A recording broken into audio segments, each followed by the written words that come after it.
Por toda a história, a espécie humana luta para entender as leis fundamentais do mundo material. Nós nos aventuramos para descobrir as regras e padrões que determinam as qualidades dos objetos que nos rodeiam e sua complexa relação conosco e entre si. Durante milhares de anos, sociedades por todo o mundo descobriram que uma disciplina, mais do que outras, guarda certo conhecimento sobre as realidades fundamentais do mundo físico. Essa disciplina é a matemática. Eu sou Marcos de Suttori e sou matemático. Eu me vejo como um pesquisador comum caçando as estruturas escondidas por trás do caos e da complexidade aparentes do mundo à nossa volta. Em minha busca pelo padrão e a ordem, eu pesquiso o trabalho de grandes matemáticos que existiram antes de mim. Pessoas que pertenciam a culturas de todo o mundo e cujas inovações criaram a linguagem na qual o universo é escrito. Eu quero levar você a uma jornada através do tempo e do espaço para rastrearmos o crescimento da matemática, desde seu nascimento à ciência sofisticada que conhecemos hoje. Usando imagens geradas por computador, vamos explorar as descobertas que permitiram que as primeiras civilizações entendessem o mundo matematicamente. Essa é a história da matemática.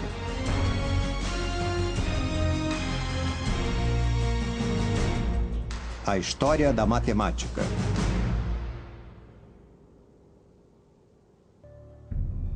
A linguagem do universo. Versão brasileira Som de Vera Cruz Studios. Distribuição Sinapse. Nosso mundo é feito de padrões e sequências. Eles estão à nossa volta. O dia se torna noite, os animais andam pela terra em constante mutação, paisagens são frequentemente alteradas. Um dos motivos que contribuíram com o início da matemática foi a busca pelo entendimento do sentido desses padrões naturais.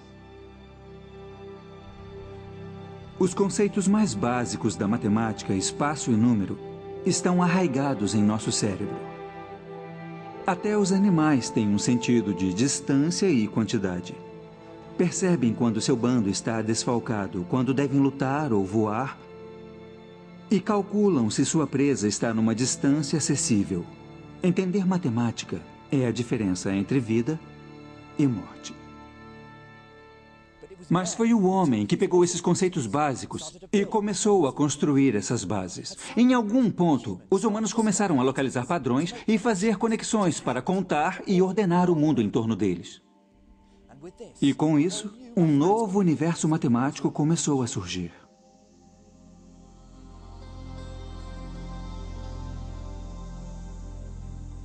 Esse é o Rio Nilo. Ele é a fonte de vida do Egito há milênios. Foi aqui que surgiram alguns dos primeiros sinais da matemática que conhecemos hoje. As pessoas abandonaram a vida nômade e começaram a se estabelecer aqui por volta de 6.000 a.C. As condições eram perfeitas para a agricultura.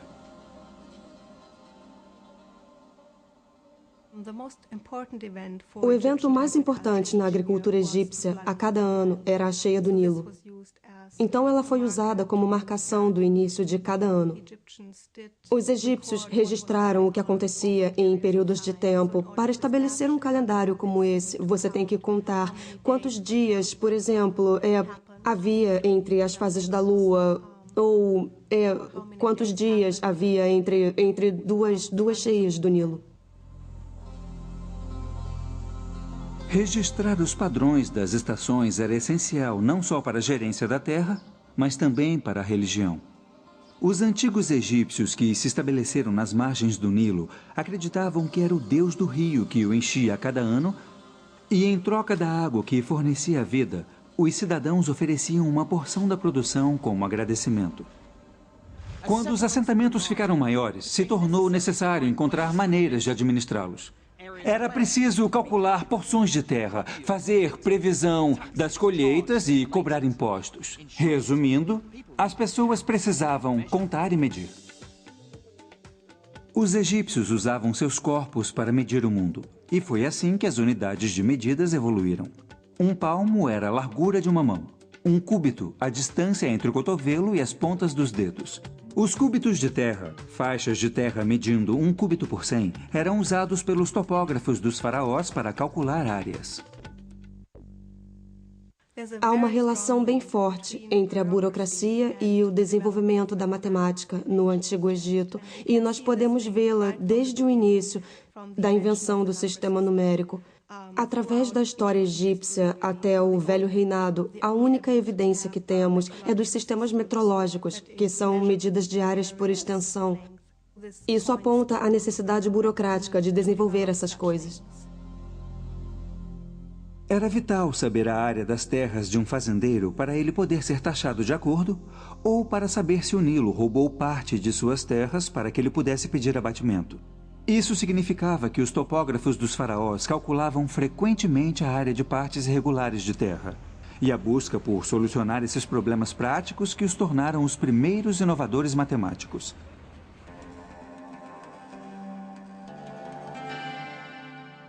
Os egípcios precisavam de uma maneira de registrar os resultados de seus cálculos. Entre todos os hieróglifos nas lembrancinhas turísticas espalhadas pela cidade do Cairo, eu estava à caça daqueles que registram os primeiros números da história. Eles são difíceis de serem encontrados. Mas, enfim, encontrei.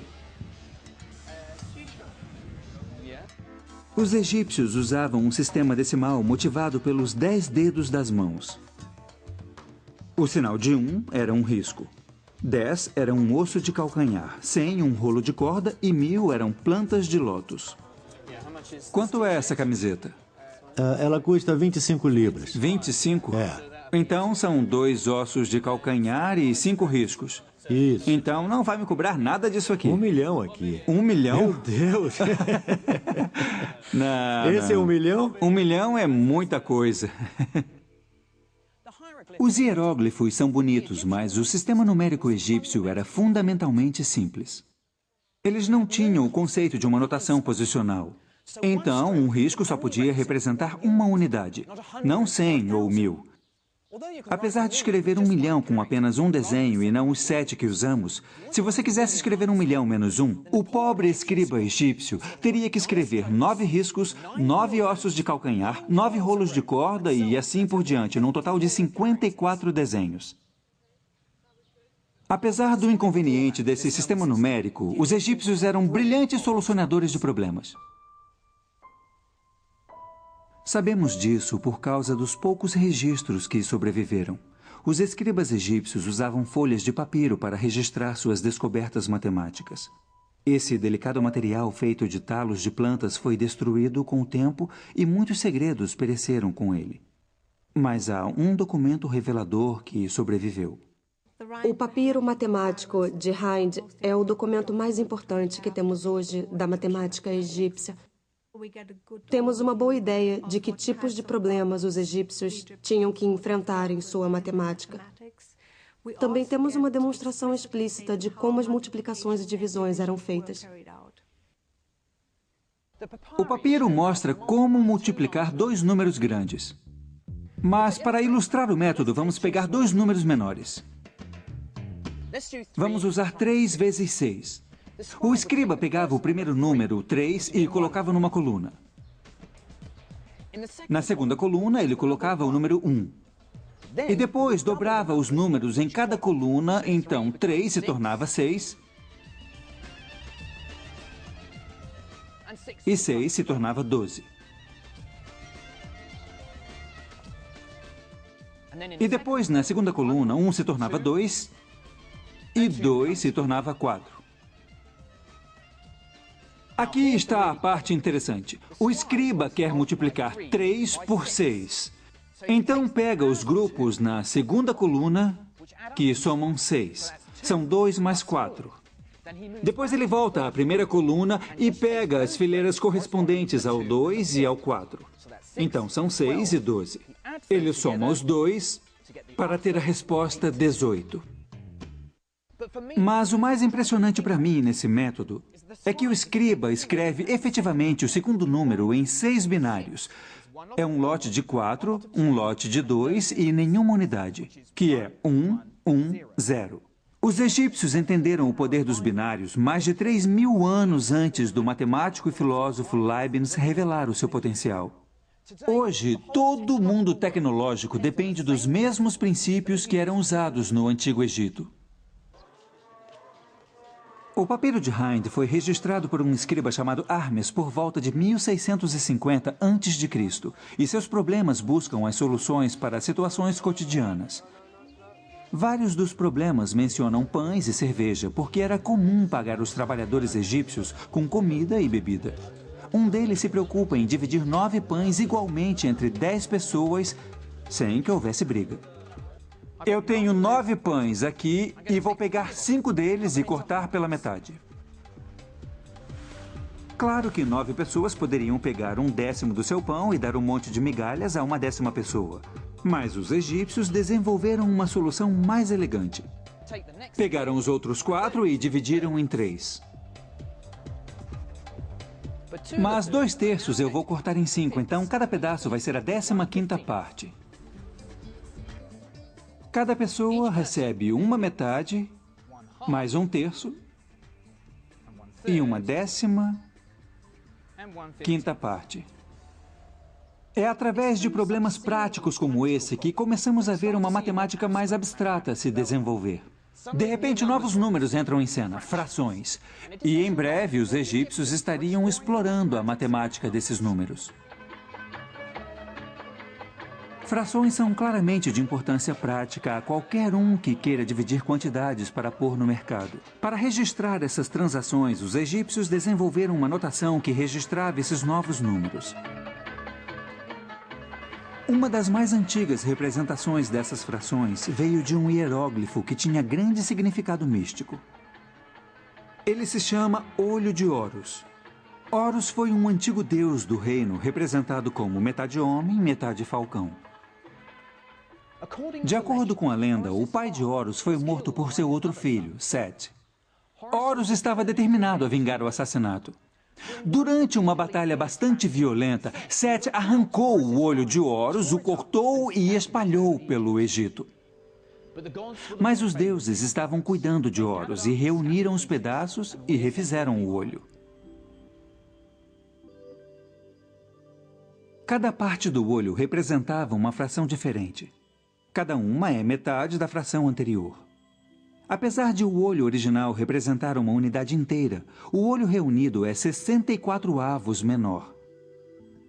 Apesar dos egípcios terem parado em 1/64 avos, fica implícito nessa figura a possibilidade de adicionar mais, cortando pela metade cada vez até a soma chegar mais perto de 1, mas nunca chegando realmente nele. Essa é a primeira pista de algo chamado série geométrica e aparece em vários pontos do papiro de Hind. Mas o conceito de série infinita se manteria oculto até os matemáticos da Ásia o descobrirem séculos depois. Criando um sistema de números incluindo essas novas frações, era hora dos egípcios aplicarem seu conhecimento no entendimento de formas encontradas no dia a dia. Essas formas eram quadrados ou retângulos, raramente regulares, e no papiro de Hind achamos a área de uma forma mais orgânica, o círculo. O que é surpreendente no cálculo da área de um círculo é a exatidão.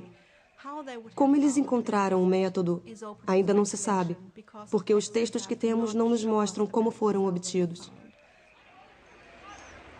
Esse cálculo é particularmente notável porque depende de vermos como a forma do círculo pode ser aproximada pelas formas que os egípcios já entendiam. O papiro de Hind diz que um campo circular com um diâmetro de 9 unidades tem a área próxima à de um quadrado com lados de 8 unidades. Mas como essa relação foi descoberta? Minha teoria preferida vê a resposta no antigo jogo da Mancala. Os tabuleiros de Mancala foram encontrados esculpidos nos telhados dos templos. Cada jogador começa com um número igual de pedras e o objetivo do jogo é movê-las pelo tabuleiro, capturando as peças do oponente no caminho. Enquanto os jogadores esperavam fazer sua próxima jogada, talvez um deles tenha percebido que às vezes as peças enchem os buracos circulares no tabuleiro da Mancala de uma maneira completa. Ele pode ter experimentado fazendo círculos maiores. Talvez tenha percebido que 64 pedras, o quadrado de 8, podem ser usadas para fazer um círculo com um diâmetro de 9 pedras. Reorganizando essas pedras, o círculo se aproximou de um quadrado. E porque uma área de um círculo é π vezes o raio ao quadrado, o cálculo egípcio nos dá o primeiro valor exato do π. A área do círculo é 64. Divida isso pelo raio ao quadrado. Nesse caso, 4,5 ao quadrado, e você tem o valor do π. Então, 64 divididos por 4,5 ao quadrado são 3,16, apenas um pouco abaixo dos 2/100 do seu verdadeiro valor. Mas o mais brilhante é que os egípcios usavam essas formas menores para capturar a forma maior. Mas há um símbolo impositivo e majestoso da matemática egípcia que ainda não tentamos desvendar: a pirâmide. Eu já vi tantas fotos que achava que não iria me impressionar com elas. Mas, vendo cara a cara, você entende por que são chamadas de uma das 7 maravilhas do mundo antigo. Elas são estonteantes e imagina o quanto mais impressionantes devem ter sido na sua época, quando as quinas eram afiadas como vidro, refletindo o sol do deserto. Para mim, parece que havia pirâmides espelhadas escondidas debaixo do deserto, o que completaria essas formas fazendo octaedros perfeitamente simétricos. Às vezes, na luz do calor do deserto, você quase pode ver essas formas. É a pista da simetria escondida dentro dessas formas que as torna tão impressionantes para um matemático. As pirâmides são um pouco curtas para criar essas formas perfeitas. Mas algumas sugerem que outro conceito matemático importante pode estar escondido dentro das proporções da Grande Pirâmide: a proporção áurea. Há 2 extensões na proporção áurea.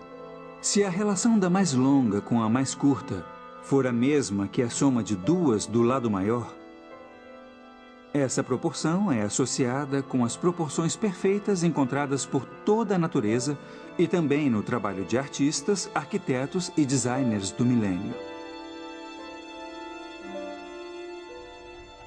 Se os arquitetos das pirâmides eram conscientes dessa importante ideia matemática ou eram instintivamente levados a ela por causa de suas propriedades estéticas satisfatórias, nunca vamos saber. Para mim, o mais impressionante nas pirâmides é a genialidade matemática necessária para fazê-las, incluindo a primeira alusão a um dos grandes teoremas do mundo antigo, o Teorema de Pitágoras. Para conseguir cantos de ângulos retos perfeitos em seus prédios e pirâmides, os egípcios usavam uma corda com um nós. Em algum momento, os egípcios perceberam que se passassem um triângulo com lados marcados por 3 nós, 4 nós e 5 nós, isso garantiria a eles um ângulo reto perfeito. Isso porque 3 ao quadrado mais 4 ao quadrado é igual a 5 ao quadrado. Então temos um perfeito triângulo de Pitágoras. Na verdade, quaisquer triângulos cujos lados satisfaçam essa relação nos darão um ângulo de 90 graus. Mas tenho certeza de que os egípcios não tinham essa generalização nos seus triângulos de 3, 4 e 5.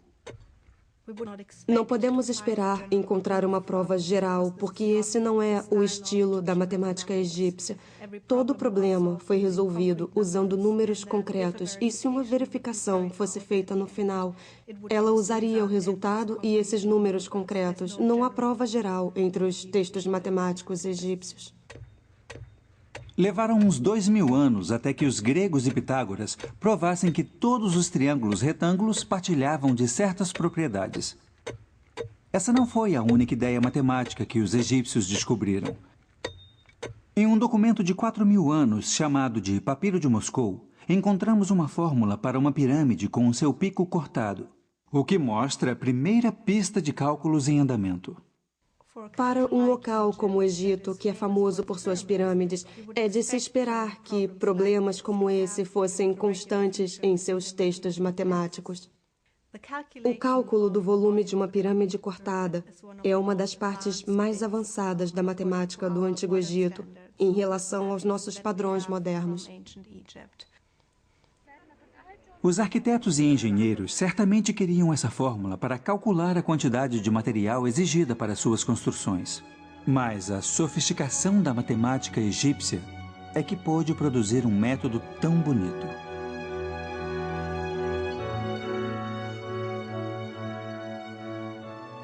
Para entender como eles chegaram à sua fórmula, comece com uma pirâmide em que o ponto mais alto fique exatamente em cima de um ângulo.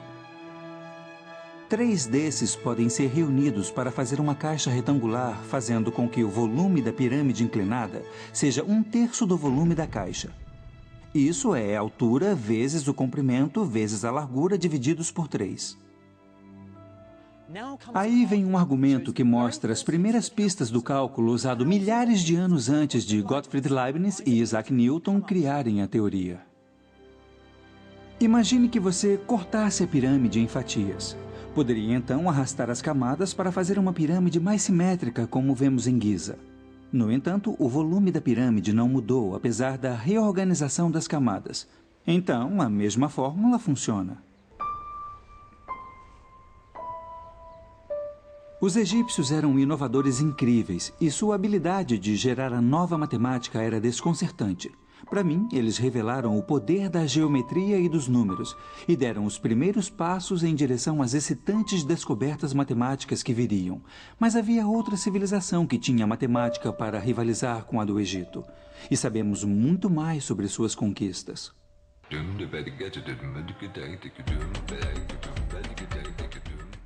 Essa é Damasco.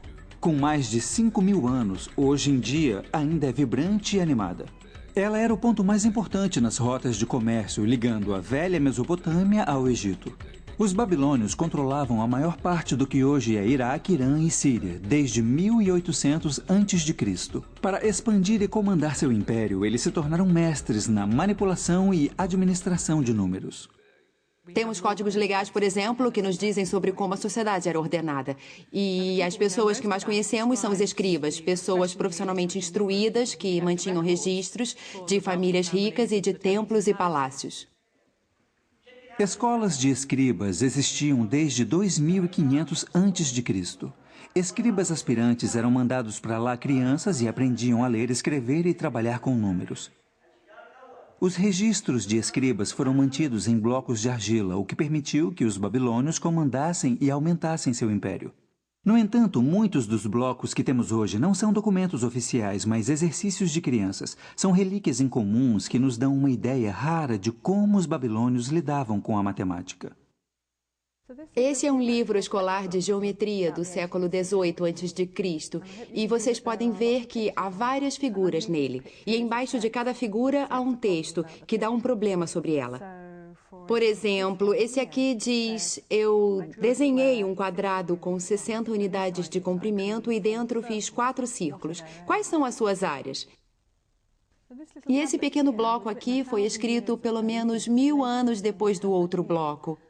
Mas tem uma relação bem interessante com ele. Ele tem também 4 círculos dentro de um quadrado mal desenhado. Mas não é um livro, é um exercício escolar.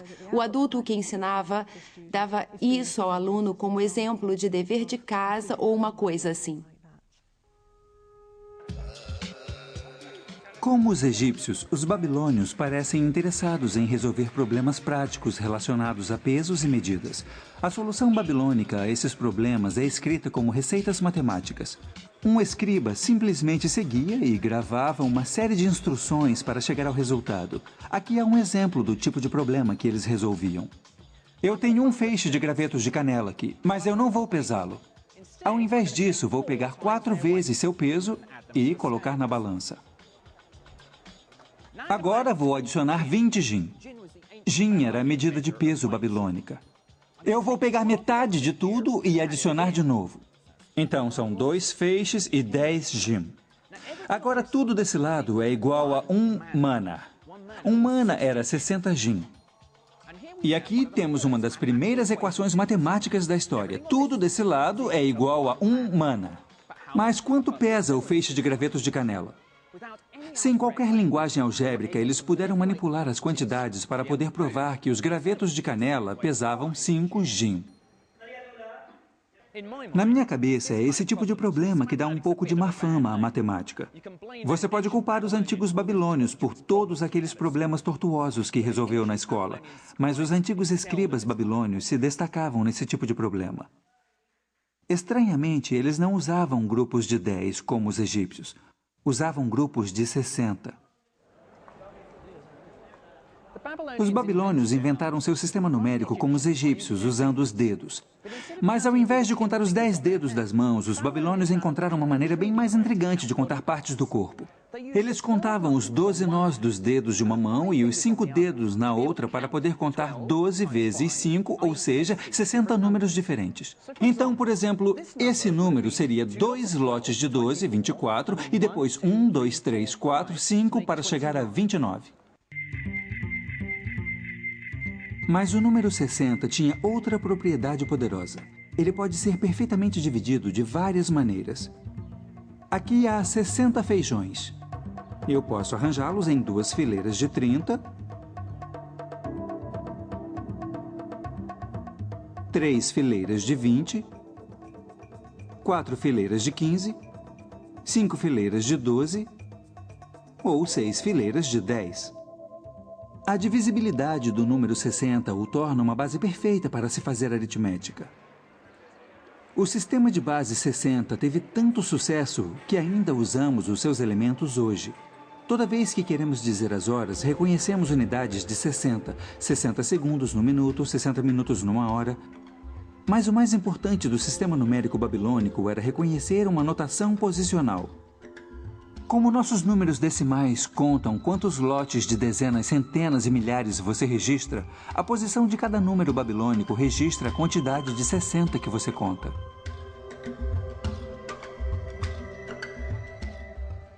Ao invés de inventar novos símbolos para números maiores, eles escreveram 111. Então, esse número seria 3.661. O catalisador dessa descoberta foi o desejo babilônico de mapear o curso do céu noturno.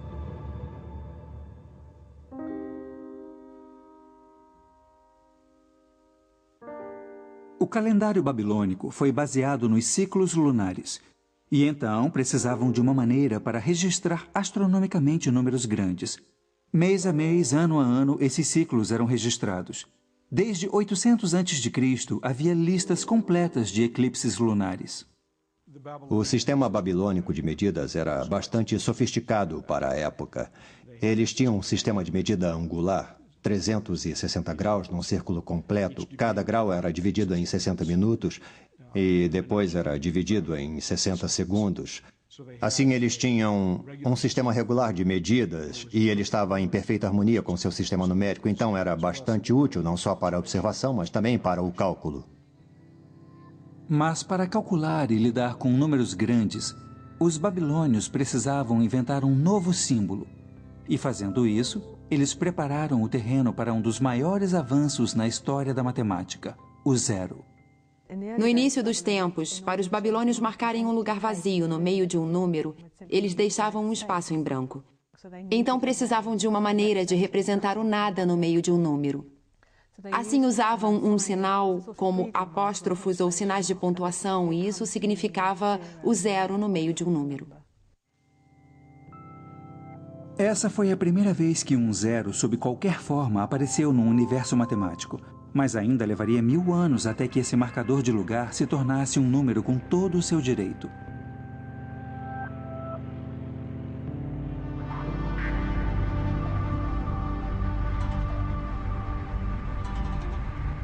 Tendo estabelecido um sistema numérico tão sofisticado, eles o usavam para domar a terra inóspita e árida que atravessava a Mesopotâmia. Engenheiros e topógrafos babilônios encontraram maneiras engenhosas de acessar a água e canalizá-la para os campos de colheita. Mais uma vez, eles usavam a matemática para chegar às soluções. O Vale do Orontes, na Síria, ainda é um eixo de agricultura e os velhos métodos de irrigação são explorados hoje como eram milhares de anos atrás. Vários problemas em matemática babilônica são ligados a medidas de terras e aqui vimos pela primeira vez o uso de equações de segundo grau. Um dos grandes legados da matemática babilônica. Equações de segundo grau envolvem situações em que a quantidade desconhecida que você tenta identificar é multiplicada por si mesma. Chamamos de elevar ao quadrado porque ela dá a área de um quadrado.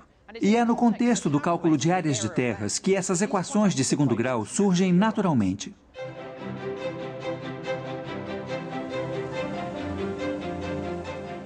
Aqui está um problema típico. Se um campo tem uma área de 55 unidades e um lado é 6 unidades maior que o outro, agora há uma peça de 3 por 3 faltando, então vamos somá-la. A área do campo aumentou em 9 unidades. Isso leva a nova área a 64. Então, os lados do quadrado são de 8 unidades. Quem resolve o problema sabe que eles somaram 3 a esse lado. Então, a extensão original deve ser de 5. Pode não parecer, mas essa é uma das primeiras equações de segundo grau da história. Na matemática moderna, eu usaria a linguagem simbólica da álgebra para resolver esse problema. Mas a incrível proeza dos babilônios é que eles usavam esses jogos geométricos para encontrar o valor sem qualquer recurso a símbolos ou fórmulas. Os babilônios gostavam de resolver problemas só por resolver. Eles estavam apaixonados pela matemática.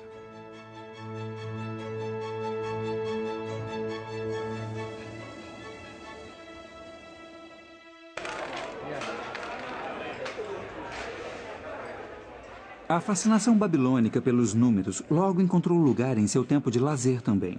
Eles eram ávidos jogadores. Os babilônios e os seus descendentes jogam uma versão do gamão há mais de 5.000 anos. Os babilônios jogavam jogos de tabuleiro, desde os mais sofisticados em tumbas reais até os mais simples, encontrados em escolas ou riscados nas entradas de palácios para que os guardas jogassem quando estivessem entediados. E eles usavam dados para mover suas peças. As pessoas que jogavam jogos usavam números em seu tempo de lazer para tentar vencer seu oponente, fazendo aritmética mental bem rápido. Então, calculavam em seu tempo livre, sem nem pensar nisso como trabalho matemático difícil. Agora é minha chance. Eu não jogo gamão há séculos, mas acho que minha matemática é boa o suficiente para me dar alguma chance. Tem que tirar 6, hein? Então 6, e eu preciso mover alguma coisa. Você é que sabe o que vai fazer. Vamos mas lá. não era tão fácil quanto eu pensei. Ah! O que foi isso? Esse é 1 e esse é 2. Vamos ver. Agora está enrolado, hein? Então não posso mover nada. Eu não posso mover mesmo? Não pode mover isso. Eu pensei que eu podia mover. Aí está. Você é muito bom. 3 e 4, então? Como os antigos babilônios, meus oponentes são mestres da matemática tática. É. Toca aqui. Ótimo jogo. Muito bom.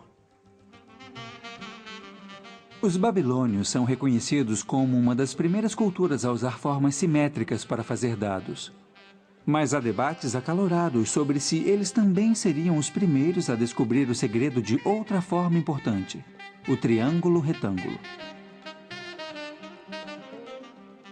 Já vimos como os egípcios usam um triângulo retângulo de 3, 4, 5.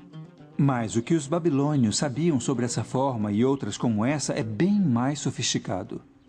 Essa é a tábua antiga mais famosa e controversa que temos.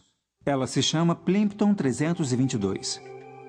Muitos matemáticos estão convencidos de que ela mostra que os babilônios podiam saber o princípio em relação aos triângulos retângulos de que o quadrado da hipotenusa é a soma dos quadrados dos catetos, séculos antes dos gregos o constatarem. Essa é uma cópia da talvez mais famosa tábua babilônica, que é a Plimpton 322. E esses números aqui refletem a largura ou a altura de um triângulo. Sendo assim a diagonal, o outro lado seria aqui. E o quadrado dessa coluna mais o quadrado dessa coluna é igual ao quadrado da diagonal.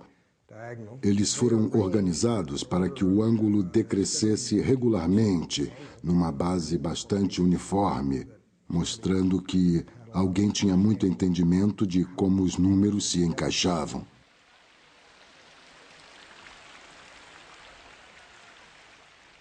Aqui estavam 15 triângulos de Pitágoras perfeitos. Todos os lados tinham comprimento de números inteiros. É tentador pensar que os babilônios foram os primeiros donos do Teorema de Pitágoras. E é uma conclusão pela qual gerações de historiadores foram seduzidos.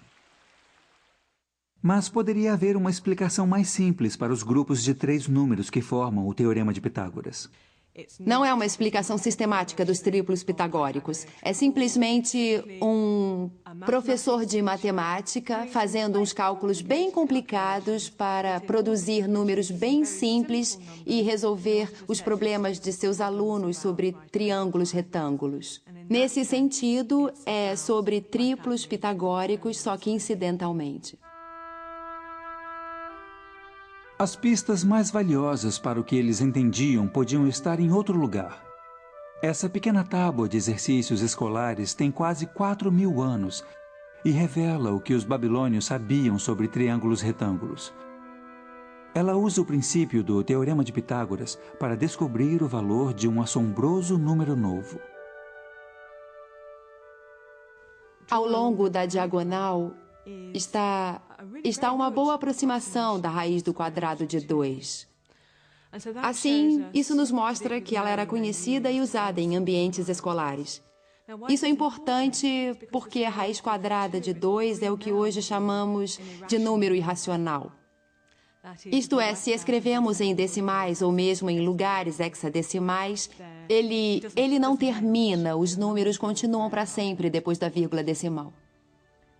As implicações desse cálculo são enormes. Primeiro, ele significa que os babilônios sabiam alguma coisa do Teorema de Pitágoras anos antes de Pitágoras.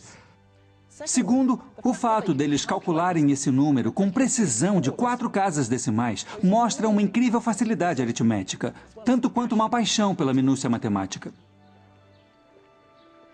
A habilidade matemática dos babilônios era incrível. E por quase 2.000 anos, eles progrediram intelectualmente no mundo antigo. Mas quando seu poder imperial começou a minguar, seu vigor intelectual também declinou.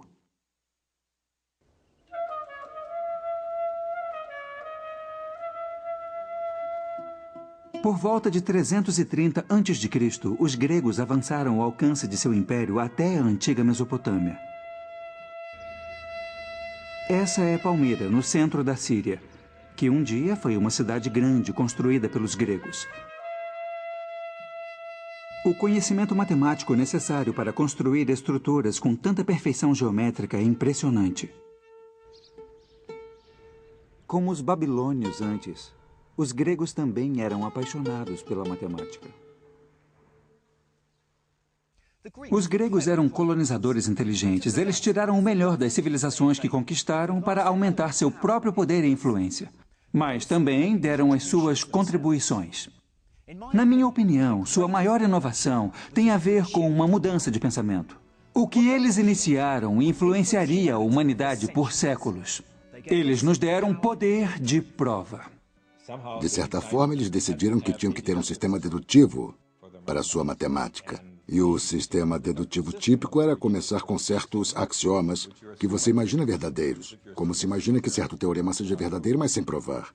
E depois se percorrem métodos lógicos e etapas muito cuidadosas. Desses axiomas você prova teoremas, e desses teoremas você prova mais teoremas, e isso continua. Exatamente como uma bola de neve. A prova é o que dá força à matemática. É o poder de prova que significa que as descobertas dos gregos são verdadeiras hoje, como eram 2.000 anos atrás.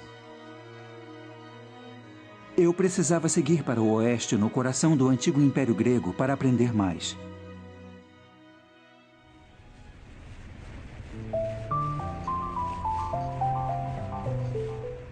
Para mim, a matemática grega sempre foi heróica e romântica. Estou a caminho de Samos, a 1 quilômetro da costa turca. Esse local se tornou sinônimo de nascimento da matemática grega. E isso graças à lenda de um homem. Seu nome é Pitágoras. As lendas em torno de sua vida e trabalho contribuíram para o status de celebridade que ele ganhou nos últimos 2.000 anos. É creditado a ele, de maneira certa ou errada, o início da transformação da matemática como ferramenta para contar no estudo analítico que reconhecemos hoje. Pitágoras é uma figura controversa. Por não ter deixado escritos matemáticos, muitos questionam se ele realmente resolveu algum dos teoremas atribuídos a ele. Ele fundou uma escola em Samos no século VI a.C., mas seus ensinamentos eram considerados suspeitos e os pitagóricos eram vistos como uma seita bizarra. Há boas evidências de que havia escolas pitagóricas e elas deviam parecer mais com seitas do que com escolas filosóficas, porque não partilhavam só conhecimentos, também partilhavam um estilo de vida. E todas elas pareciam estar envolvidas na política da cidade. Um detalhe que as torna incomuns no mundo antigo é que elas incluíam mulheres. Os pitagóricos são sinônimo de entendimento de algo que escapava aos egípcios e aos babilônios: as propriedades dos triângulos retângulos. O que é conhecido como Teorema de Pitágoras mostra que, se você pegar qualquer triângulo retângulo e fizer quadrados em todos os lados, a área do maior quadrado é igual à soma dos quadrados dos dois lados menores. Para mim, é nesse ponto que a matemática nasce e se abre um abismo entre as outras ciências. E a prova é tão simples quanto devastadora em suas implicações. Posicione 4 cópias do triângulo retângulo em cima dessa superfície. O quadrado que você vê agora tem lados iguais à hipotenusa do triângulo. Arrastando esses triângulos, vemos como podemos separar a área do maior quadrado em 2 quadrados menores, cujos lados são dados pelos 2 lados menores do triângulo. Em outras palavras, o quadrado da hipotenusa é igual à soma dos quadrados dos catetos. O Teorema de Pitágoras. Isso ilustra um dos temas característicos da matemática grega: o apelo dos belos argumentos da geometria, mais do que uma preocupação com números. Pitágoras pode ter perdido o apelo e muitas das descobertas creditadas a ele foram contestadas recentemente. Mas há uma teoria matemática que eu detestaria tirar dele. Ela tem a ver com a música e a descoberta da série harmônica. A história diz que, passando por um ferreiro, Pitágoras ouviu o som das batidas numa bigorna e percebeu como as notas produzidas soavam em perfeita harmonia. Ele acreditava que devia haver uma explicação racional para as notas soarem tão atraentes. E a resposta era matemática.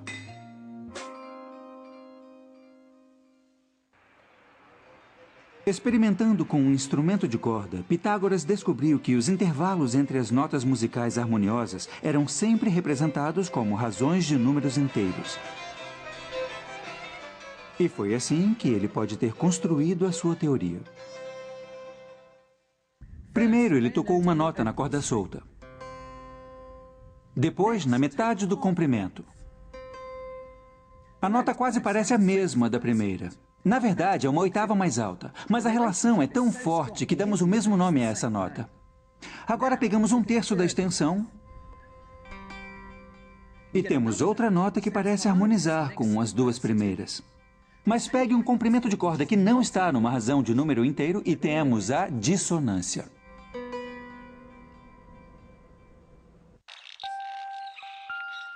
De acordo com a lenda, Pitágoras ficou tão animado com essa descoberta que concluiu que todo o universo foi construído a partir de números.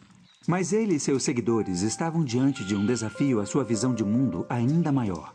E ele veio como resultado de um teorema que leva o nome de Pitágoras. A lenda conta que um dos seus seguidores, um matemático chamado Hipasos, quis descobrir o comprimento da hipotenusa para um triângulo retângulo com 2 catetos medindo 1 unidade. O Teorema de Pitágoras implica que o comprimento da hipotenusa era um número cujo quadrado fosse 2. Os pitagóricos imaginaram que a resposta seria uma fração, mas quando Hipasos tentou expressar de sua maneira, não importa o quanto tentasse, ele não conseguia. Um dia, ele percebeu que seu erro era pressupor que o valor era uma fração. O valor da raiz quadrada de 2 era o número que os babilônios desenharam na tábua. No entanto, eles não reconheceram a característica especial desse número, mas Hipasos sim. Era um número irracional. A descoberta desse novo número e de outros como ele se assemelha a um explorador fazer a descoberta de um novo continente ou um naturalista descobrir uma nova espécie. Mas esses números irracionais não cabiam na visão de mundo de Pitágoras. Historiadores gregos contam a história de como Pitágoras jurou o segredo em sua seita. Mas Hipasos deixou escapar a descoberta e foi rapidamente dissuadido de suas tentativas de difundir sua pesquisa. Mas essas descobertas matemáticas não poderiam ser facilmente esquecidas. Escolas de filosofia e ciências começaram a florescer por toda a Grécia baseadas nesses princípios. A mais famosa delas era a Academia. Platão fundou essa escola em Atenas em 387 a.C. Apesar de pensarmos nele hoje como filósofo, ele foi um dos estudiosos mais importantes da matemática. Platão foi arrebatado pela visão de mundo pitagórica e considerava a matemática a pedra fundamental do conhecimento. Algumas pessoas diziam que Platão provavelmente foi a figura mais influente da matemática grega em nossa percepção. Ele dizia que a matemática é uma forma importante de conhecimento e que tem relação com a realidade. Então, conhecendo matemática, sabemos mais sobre a realidade. Em seu diálogo Timeu, Platão propõe a teoria de que a geometria é a chave para se desvendar os segredos do universo, uma visão ainda mantida pelos cientistas hoje. A importância de Platão junto à geometria está inserida na placa que havia acima da Academia. Não deixe ninguém ignorante na geometria, entre aqui. Platão propôs que o universo poderia ser cristalizado em 5 formas simétricas regulares. Essas formas, que agora chamamos de sólidos platônicos, eram compostas de polígonos regulares reunidos para criar objetos simétricos tridimensionais. O tetraedro representava o fogo. O icosaedro, feito de 20 triângulos, representava a água. O cubo era a terra. O octaedro era o ar, e o quinto sólido platônico, o dodecaedro, feito de 12 pentágonos, era reservado para a forma que definia a visão de Platão do universo. A teoria de Platão teria uma influência devastadora e continuaria a inspirar matemáticos e astrônomos por mais de 1500 anos. Junto às descobertas feitas na Academia, os triunfos matemáticos também surgiam das margens do Império Grego e se deviam mais à herança matemática dos egípcios do que aos gregos. A Alexandria se tornou o eixo da excelência acadêmica sob o comando de Ptolemes no 3º século a.C., e sua famosa biblioteca logo ganhou reputação rivalizando com a Academia de Platão. Os reis da Alexandria estavam dispostos a investir nas artes, na cultura, na tecnologia, na matemática, na gramática, porque patrocinar buscas culturais era um jeito de mostrar que você tinha mais prestígio e tinha também mais direito à grandeza. A antiga biblioteca e seu precioso conteúdo foram destruídos quando os muçulmanos conquistaram o Egito no século VII, mas seu espírito está vivo em uma nova construção. Hoje, a biblioteca ainda é um local de descoberta e estudos. Matemáticos e filósofos correram para Alexandria, levados por sua sede de conhecimento e a busca pela excelência. Os patronos da biblioteca eram os primeiros cientistas profissionais, indivíduos que eram pagos por sua devoção à pesquisa. Mas de todos esses pioneiros, meu herói é o enigmático matemático grego Euclides. Sabemos muito pouco sobre a vida de Euclides, mas suas maiores conquistas foram como cronista da matemática. Por volta de 300 a.C., ele escreveu o texto mais importante de todos os tempos, Os Elementos. Em Os Elementos, encontramos o auge da revolução matemática que aconteceu na Grécia. Ela é construída sobre uma série de suposições matemáticas chamadas de axiomas. Por exemplo, uma linha reta pode ser traçada entre 2 pontos quaisquer. Desses axiomas, deduções lógicas são feitas e teoremas matemáticos são estabelecidos. Os elementos contêm fórmulas para calcular os volumes de cones e cilindros, provas sobre séries geométricas e números perfeitos e primos. O clímax de Os Elementos é uma prova de que só há 5 sólidos platônicos. Para mim, esse último teorema captura o poder da matemática. Uma coisa é construir 5 sólidos simétricos. Bem diferente é criar um argumento explícito e lógico para não haver um sexto. Os Elementos se desenrola como uma novela de mistério lógico. Mas é uma história que transcende o tempo. Teorias científicas foram derrubadas de uma geração para outra. Mas os teoremas e os elementos são os mesmos de 2000 anos atrás. Quando você para pensar, é realmente incrível que ensinamos os mesmos teoremas, talvez de maneira um pouco diferente, ou organizados diferentes. Mas a geometria euclidiana ainda é válida, e mesmo na matemática avançada, quando se trata de grandes espaços dimensionais, ela ainda é utilizada. Alexandria pode ter sido um lugar inspirador para os antigos estudantes, e a fama de Euclides teria atraído ainda mais ávidos jovens intelectuais ao porto egípcio. Um matemático que gostou particularmente do ambiente intelectual da Alexandria foi Arquimedes. Ele se tornaria um visionário matemático. Os melhores matemáticos gregos estavam sempre testando os limites, indo mais fundo. Então, Arquimedes fez o que podia com os polígonos, com os sólidos. Depois ele passou aos centros de gravidade, ou depois passou à espiral. Esse instinto de tentar matematizar tudo é algo que eu vejo como um legado. Uma das especialidades de Arquimedes eram as armas de destruição em massa. Elas foram usadas contra os romanos quando eles invadiram sua casa em Siracusa em 212 a.C. Ele também criou espelhos que aumentavam o poder do sol para pôr fogo nos navios romanos. Mas para Arquimedes, esses esforços eram meras diversões na geometria. Ele tinha ambições mais elevadas. Arquimedes foi atraído pela matemática pura e acreditava no estudo da matemática pela matemática, não pelo desprezível mercado de engenharia ou a busca sórdida de lucro. Uma das melhores investigações da matemática pura era produzir fórmulas para calcular áreas de formas regulares. O método de Arquimedes era capturar novas formas usando formas que ele já compreendia.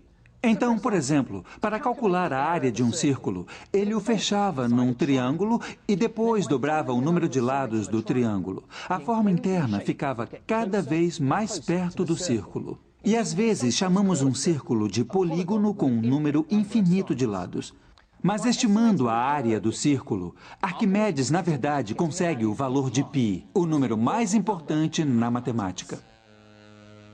No entanto, foi calculando os volumes de objetos sólidos que Arquimedes se sobressaiu. Ele encontrou uma maneira de calcular o volume de uma esfera cortando-a e calculando cada fatia como um cilindro. Depois, ele somou os volumes das fatias para ter um valor aproximado da esfera. Mas o golpe de gênio foi perceber o que acontecia se você fizesse fatias cada vez mais finas. No limite, a aproximação se torna um cálculo exato.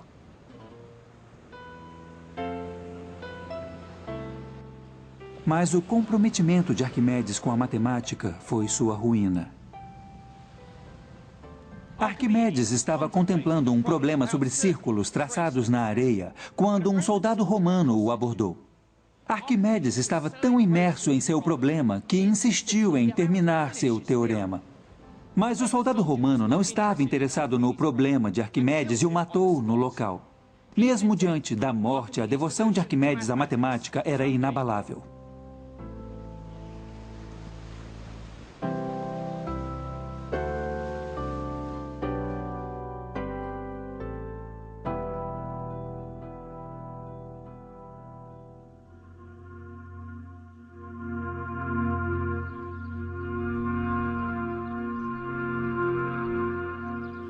Em meados do primeiro século a.C., os romanos apertaram o cerco ao antigo Império Grego. Eles não se importavam muito com a beleza da matemática e eram mais preocupados com suas aplicações práticas. Essa atitude pragmática sinalizou o início do fim da grande biblioteca da Alexandria. Mas uma matemática estava determinada a manter vivo o legado dos gregos. Hipatia era uma exceção, uma matemática mulher e pagã no Império Romano Cristão. Hipatia teve muito prestígio e foi muito influente em seu tempo. Ela era professora com muitos alunos e muitos seguidores. Ela era politicamente influente na Alexandria. Então, essa combinação de autoconhecimento e prestígio pode ter feito dela uma figura odiada pelos cristãos.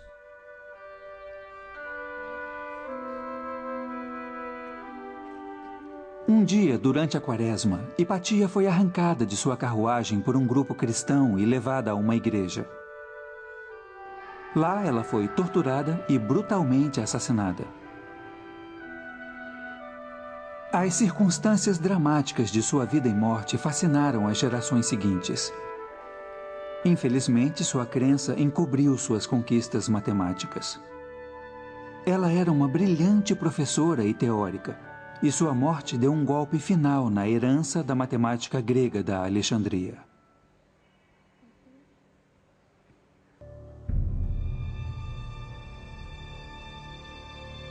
Minhas viagens me levaram a uma jornada fascinante para descobrir a paixão e a inovação dos primeiros matemáticos do mundo.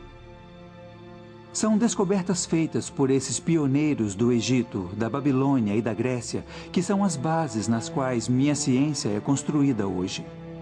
Esse é só o início da minha odisseia matemática. O próximo passo da minha jornada está no Oriente, nas profundezas da Ásia, onde matemáticos chegaram mais longe em busca de conhecimento.